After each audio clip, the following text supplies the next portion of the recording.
আসসালামু আলাইকুম। প্রিয় দেশবাসীর ভাই ও বোনেরা,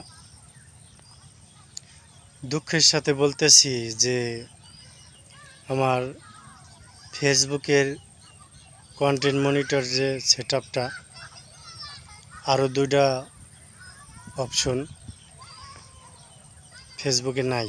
মানে কন্টেন্ট মনিটরে যে ফাইলটা সে ফাইলে গেলে একদম ফাঁকা, লক করা। জানি না কার চোখের কাঠা আমি হয়েছি, কিন্তু ফেসবুক আমার এটা বন্ধ করবে কি জন্য? কেন আমার একটা ভিডিও ভাইরাল হয়েছে, 1 মিলিয়ন ভিউ হয়েছে, আপনারা সবাই জানেন।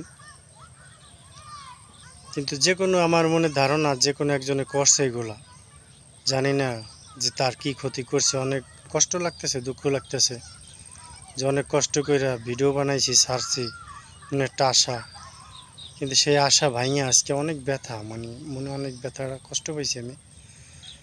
মানে ছেলেরা তো কান্না করতে পারে না, মানে বুকটা ভেঙে যাইতেছে। আপনি আমার সাথে থাকেন, দোয়া করেন যেন আমি ফেরত পাই। আল্লাহ হাফেজ।